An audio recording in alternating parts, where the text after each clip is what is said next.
First of all, I'd like to clarify a point.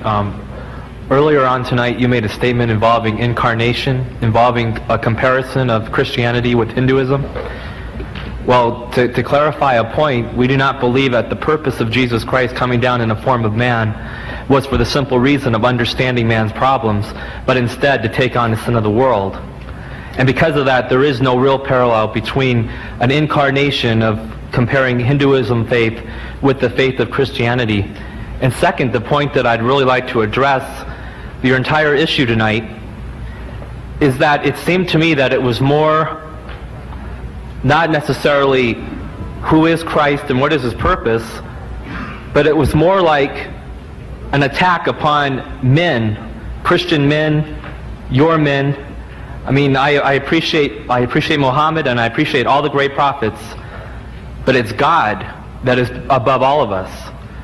And, you know, we really have no right to compare ourselves on the same standpoint, and so to bring in man versus man is really irrelevant when it comes to God and Christianity and the Muslim faith. And so I'd like to know not necessarily what you believe on the attack of a Jimmy Swaggart or a Pat Robertson or your own people, but instead I'd like to know where is it you stand on Jesus Christ in comparison to God and your Muslim faith, and the comparison between faiths, not men. I thought I made it abundantly clear with regards to what we accept Jesus to be. I said, and I repeat, that Jesus Christ, we believe, was one of the mightiest messengers of God. I said, we believe in his miraculous birth, which many modern day Christians don't believe today.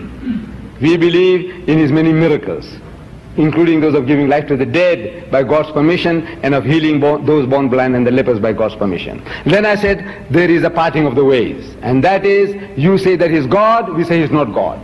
You say he's God incarnate, we say God does not incarnate.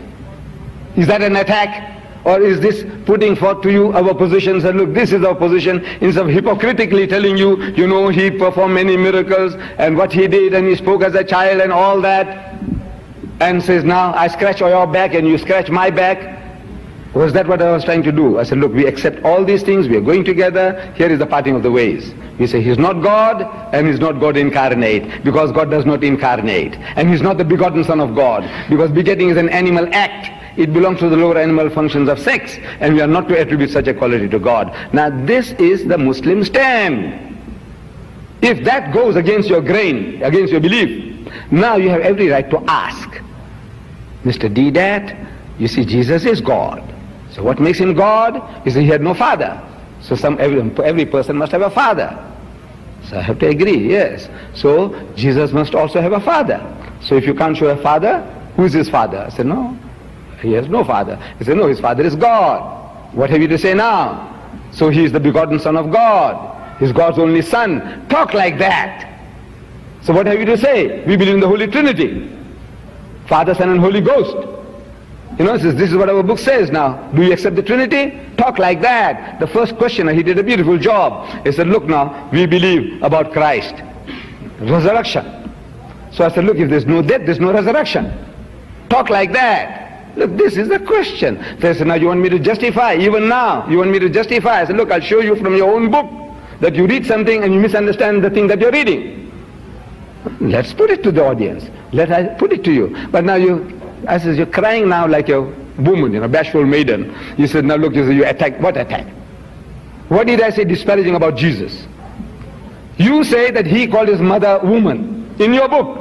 I said, my book says, he says, وَبَرَّمْ بِوَالِدَتِي. He says, made me kind to my mother. وَجَعَلَنِي جَبَّارًا شَقِيًّا. And he's not made me,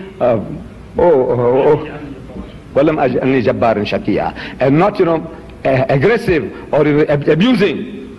Look, this is the Quran is defending Jesus.